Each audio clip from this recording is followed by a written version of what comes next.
Hello friends, how are you all. I hope you all are fine and doing well. तो आज का हमारा पौधा है जेड का पौधा। जेड एक लकी प्लांट होता है। इसको लोग कुबेर का पौधा भी कहते हैं और इसको घर में लगाना बहुत अच्छा भी माना जाता है। लेकिन जेड का जो प्लांट होता है वो हर घर में बहुत आसानी से लगता नहीं है। ज़्यादातर क्या होता है कि ये अपनी पत्तियों को झाड़ने लगता है। और अभी जो जून का महीना चल रहा है, इसमें गर्मी भी है और बारिश भी है, मॉइस्चर भी है। इस टाइम ह्यूमिडिटी बहुत ज़्यादा है। तो फ्रेंड्स, मैं आज आपके साथ जेड प्लांट के बारे में बताऊंगी कि उसकी केयर टिप्स कैसे करनी है जून के मंथ में, और कौन सा ऐसा फर्टिलाइज़र है जिसको देने से आपके जेड के प्लांट की ग्रोथ भी बहुत अच्छी होगी, पत्तियां भी बहुत चमकदार हो जाएंगी और जो स्टेम्स हैं वो मोटी मोटी हो जाएंगी। तो उस फर्टिलाइज़र को इस्तेमाल करके आप अपने जेड के प्लांट को बहुत आसानी से घना भी बना सकते हैं और पौधे में चमक भी होगी और पत्तियां लश ग्रीन भी होंगी। तो चलिए वीडियो को स्टार्ट करते हैं। और अगर वीडियो पसंद आए तो एक लाइक ज़रूर कीजिएगा, और अगर अभी तक आपने मेरे चैनल को सब्सक्राइब नहीं किया है तो सब्सक्राइब ज़रूर से कर लीजिएगा। तो स्टार्ट करते हैं अपनी वीडियो को। तो जेड का जो प्लांट होता है वो सैकुलेंट फैमिली का प्लांट होता है। आप सभी जानते हैं कि इसकी जो पत्तियां होती हैं उसमें जेल भरा होता है, पानी भरा होता है। तो इसलिए इसको पानी जो होता है वो बहुत ही मॉडरेट क्वांटिटी में देना ज़रूरी होता है। अगर आप ज़्यादा पानी दे देंगे तो इसकी स्टेम्स गलकर अंदर ही अंदर रूट आउट हो जाएगा और जो जड़ें होती हैं वो गलना शुरू हो जाती हैं और बहुत तेज़ी से ये प्लांट जो है वो ख़राब हो जाता है। इसकी स्टेम जो होती हैं काफ़ी मज़बूत होती हैं और पत्तियां भी बहुत थिक होती हैं। तो देखने में तो ये लगता है कि ये बहुत हेल्दी प्लांट है, लेकिन अंदर ही अंदर जब रूट रॉट होता है तो ये धीरे धीरे ख़राब होना शुरू हो जाता है और फिर बहुत इसको बचाना मुश्किल हो जाता है। तो इसलिए जेड का जो प्लांट है इसको बहुत अच्छी तरह से पानी देना चाहिए और जो फर्टिलाइज़र है वो भी ऐसा देना चाहिए फर्टिलाइज़र जिससे इसकी ग्रोथ डबल हो जाए और उसकी जो पत्तियां हैं वो मोटी मोटी हो जाएं, चमकदार हो जाएं, शाइनिंग वाली हो जाएं और बहुत तेज़ी से ये ग्रोथ भी करे। तो जिन लोगों की जेड प्लांट की कटिंग नहीं लगती है, सड़ जाती है या पत्तियां झड़ जाती हैं या स्टेम गलकर ख़त्म हो जाती हैं, तो आज इन सब चीज़ों के बारे में मैं आपसे बात करूंगी और एक ऐसा फर्टिलाइज़र भी बताऊंगी जिससे आपके जेड की प्लांट की कटिंग भी लग जाएगी और फर्टिलाइज़र आप डालेंगे तो पौधा आपका बहुत अच्छा घना भी हो जाएगा, ग्रोथ भी बहुत अच्छी करेगा। तो जो जेड का प्लांट होता है वो, तो सबसे पहले बात करते हैं कि जेड प्लांट को पानी कितना देना है। इस टाइम जून के महीने में हम इसमें कितना पानी डालें, कितना कम डालें, ज़्यादा डालें। तो जेड प्लांट जो होता है वो एक सैकुलेंट फैमिली का प्लांट है। इसकी पत्तियों में पानी भरा होता है तो इसलिए इसको ज़्यादा पानी की ज़रूरत तो नहीं होती, लेकिन अगर पानी बहुत दिनों तक नहीं दिया जाता है तो इसकी जो पत्तियां होती हैं वो सिकुड़ने लगती हैं, और अगर ज़्यादा पानी दे दिया तो पत्तियां पीली होकर झड़ने लगती हैं। तो इसलिए पानी इसको मॉडरेट देना है।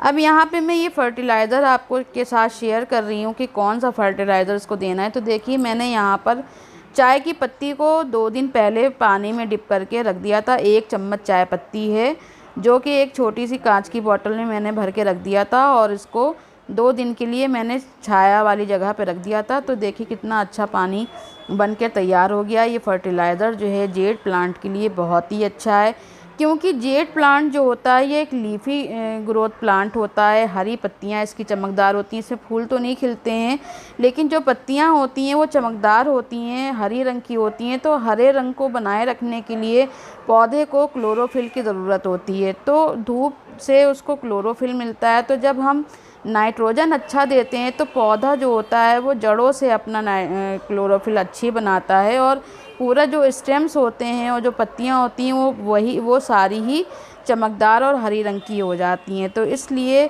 जो चाय की पत्ती है वो बहुत अच्छा काम करती है, नाइट्रोजन का फुल सोर्स होता है। तो आप चाय की पत्ती 1 चम्मच 1 लीटर पानी में डिप करके रख दीजिए 2 दिन के लिए, और उसके बाद फिर नेक्स्ट डे आपको 1 लीटर पानी एक्स्ट्रा उसमें सादा मिलाकर अपने जितने भी जेड के प्लांट हैं उसमें दे दीजिए, या जो भी पत्तियां हरी पत्ती वाली आपके पास जो प्लांट हैं उसमें दे दीजिए। तो ये बहुत अच्छा फर्टिलाइज़र है हमारे जेड प्लांट के लिए और इसकी ग्रोथ के लिए। पत्तियों को तो मोटी और शाइनिंग वाली बनाता ही है, चमकदार बनाता है। इसके साथ ही साथ इसकी जो स्टेम्स होती हैं उनको भी मोटा करता है। चाय की पत्ती नेचुरल सोर्स है नाइट्रोजन का, जो कि बहुत अच्छा रिज़ल्ट इससे मिलता है। और चाय की पत्ती में नाइट्रोजन के साथ साथ टैनिक एसिड पाया जाता है, जो पौधे की मिट्टी को एसिडिक भी बनाता है। और जेड के प्लांट को एसिडिक मिट्टी पसंद होती है, तो उससे जो पौधे की स्टेम्स होती हैं वो भी मोटी और हरी रहती हैं। और अब देखिए यहाँ पर मैं एक इंसेक्टिसाइड और पेस्टिसाइड का भी सोर्स बता रही हूँ। यहाँ पर मैंने एक एलोवेरा की लीफ ली है, और एलोवेरा की लीफ को आपको 1 लीटर पानी में उसके छोटे छोटे पीस करके डाल के भिगो देना है। आप आधे घंटे के लिए या 10-15 मिनट के लिए भिगो दीजिए, और सेम डे ही यूज़ करना है इसको, आपको एक रात के लिए छोड़ना नहीं है, उसी दिन यूज़ करना है। तो एलोवेरा का जो पत्ती है, इसमें जो जेल होता है वो एक रूटिंग हार्मोन्स का भी काम करता है, जो जेड प्लांट की रूट को मजबूती देता है। इस टाइम जो जून की गर्मी है, इसमें ह्यूमिडिटी बहुत है, मॉइस्चर बहुत है।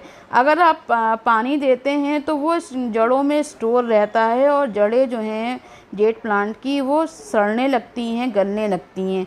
तो पानी अगर ज़्यादा देंगे प्लांट को, तो वो प्लांट जो है हमारा बहुत तेज़ी से ख़राब होता है। इस टाइम आपको अपने प्लांट में ऊपर से मिट्टी सूखी हुई लगेगी, लेकिन आपको चेक करना है अंदर तक की मिट्टी में पानी है कि नहीं है, तभी आपको पानी डालना है। तो जो फंगस है वो इस टाइम बहुत लगता है। जून का जुलाई का जो मंथ होता है बारिश वाला, सबसे ज़्यादा फंगस इसी मंथ में लगता है। तो फंगस से जो बचाव के लिए आपको यहाँ पर हल्दी पाउडर का इस्तेमाल करना है, और ये जो एलोवेरा के लीफ लिए इसको आप यूज़ करिए। इससे आपको पानी जो इसका है उसको छान के एक स्प्रे बॉटल में डाल लीजिए, और उससे अपने प्लांट की, कोई भी प्लांट हो आपके पास, उसकी गुड़हल का प्लांट हो, गुलाब का हो, उससे स्प्रे कर दीजिए। तो जो स्पाइडर माइट्स होते हैं और जो जो छोटे छोटे कीड़े लग जाते हैं हमारे प्लांट में, फंगस लग जाती मिट्टी के अंदर, उससे ये बहुत अच्छा प्रिवेंट करता है। तो इस तरह से देखिए मैंने पानी को बॉटल में ले लिया है, और इसमें एक्स्ट्रा पानी बॉटल में पहले से है, और पानी मिला लूँगी, और उसके बाद अच्छी तरह से प्लांट पे स्प्रे कर दूँगी। तो जहाँ पर जो भी इंसेक्ट अटैक होगा या जो भी इसमें फंगस लगा होगा वो दूर हो जाएगा, और जो हमारा प्लांट है वो बिल्कुल ऐसे ही हेल्दी बना रहेगा, और उसकी पत्तियाँ भी खूब चमकदार हो जाएंगी। तो फ्रेंड्स, कोई भी फर्टिलाइज़र हमें अपने प्लांट में जब नहीं देना चाहिए जब इसकी जो मिट्टी है वो गीली हो। हल्की सूखी मिट्टी में ही आप फर्टिलाइज़र दीजिए, मॉइस्चर होना चाहिए मिट्टी में। अगर ज़्यादा गीली मिट्टी में आप फर्टिलाइज़र देंगे या स्प्रे करेंगे तो एक्स्ट्रा पानी और हो जाएगा, तो हमारे प्लांट ख़राब होने का भी ख़तरा रहता है। तो इसलिए जब हल्की सूखी मिट्टी हो जब भी इसको आप फर्टिलाइज़र दीजिए। अब बात करते हैं कि धूप में रखना है हमें प्लांट को कि नहीं रखना है। तो धूप में हमको रखना है इसको। जब इसके ऊपर 1-2 घंटे की धूप पड़ती है सुबह की, तो ये जो प्लांट होता है इसमें इसकी पत्तियों में शाइनिंग आ जाती है, चमक आ जाती है। और अगर आप शेड में इसको रखते हैं तो इसकी जो ग्रोथ होती है वो बिल्कुल रुक जाती है और ज़्यादा ग्रोथ नहीं करता है। तो इसलिए धूप इसके लिए बहुत ज़रूरी है। अगर आप धूप में नहीं रखेंगे तो ये पौधा ज़्यादा अच्छा ग्रोथ नहीं करता है, इसलिए खुली धूप में इसको रखिए। जो लोग कहते हैं कि इंडोर प्लांट है अंदर रखना है, तो वो गलत कहते हैं। आप इसको जेड प्लांट को खुली जगह पे रखिए ताकि इसको हवा भी मिले और अच्छी खुली हुई धूप भी मिले। चमक, जो धूप की चमक होती है वो उसको मिलेगी, तो इसकी जो पत्तियां हैं वो शाइनिंग वाली हो जाएंगी और स्टेम भी मोटी होंगी।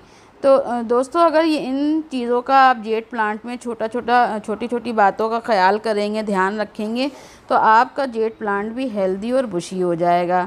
अब बात करते हैं कि इसके अलावा और कौन से फर्टिलाइज़र हम अपने प्लांट में दे सकते हैं। तो देखिए, जेड प्लांट को बोन मील आप दीजिए। जो इसकी स्टेम्स होती हैं उनको मजबूती के लिए फास्फोरस की बहुत ज़रूरत होती है। तो जो बोन मील है उसमें कैल्शियम और फास्फोरस होता है, वो बहुत हेल्पफुल होता है। अगर बोन मील आप यूज़ नहीं करना चाहते हैं तो उसकी जगह पे आप सुपर फॉस्फेट भी दे सकते हैं, या जो चॉक पाउडर होता है वो भी दे सकते हैं, लेकिन क्वांटिटी उसकी बहुत कम रखिएगा चॉक पाउडर की। बोन मील भी एक पॉट में, जैसे 10 इंच का पॉट है तो 1 चम्मच दीजिएगा, और अगर उससे छोटा पॉट है तो फिर उसकी क्वांटिटी कम कर लीजिएगा। अब बात करते हैं कि कंपोस्ट कितनी देनी है। तो 1 महीने में 1 बार आपको कंपोस्ट देनी है। और अगर लिक्विड कंपोस्ट टी जो बना कर दी जाती है वो देंगे तो वो भी बहुत अच्छा रहता है जेड प्लांट के लिए, उससे भी ग्रोथ बहुत अच्छी होती है। तो जो वर्मी कंपोस्ट है या गाय के गोबर की जो कंपोस्ट है उसमें से किसी जो भी आपके पास अवेलेबल हो उसको आप 1 रात के लिए पानी में भिगो दीजिए 1 मुट्ठी, और नेक्स्ट डे छान के आप अपने जेड प्लांट में दे दीजिए। बहुत अच्छा आपका प्लांट बुशी और घना हो जाएगा और जो पत्तियां हैं वो भी काफ़ी चमकदार हो जाएंगी और बहुत अच्छा ग्रोथ करेगा। तो ये फर्टिलाइज़र्स आप देते रहिए अपने प्लांट में। 15 दिन पे आप जो ये होममेड फर्टिलाइज़र होते हैं वो दे सकते हैं, और जो कंपोस्ट है वो 1 महीने पे दीजिए। तो आई होप आपको वीडियो पसंद आया होगा। अगर पसंद आया हो तो लाइक ज़रूर कीजिएगा, और अगर चैनल को अभी तक सब्सक्राइब नहीं किया है तो ज़रूर से सब्सक्राइब कर लीजिएगा। ओके डियर फ्रेंड्स, मिलती हूँ नेक्स्ट वीडियो में। जब तक आप अपना और अपनी फैमिली का बहुत ध्यान रखिएगा। Okay dear friends, thanks for watching.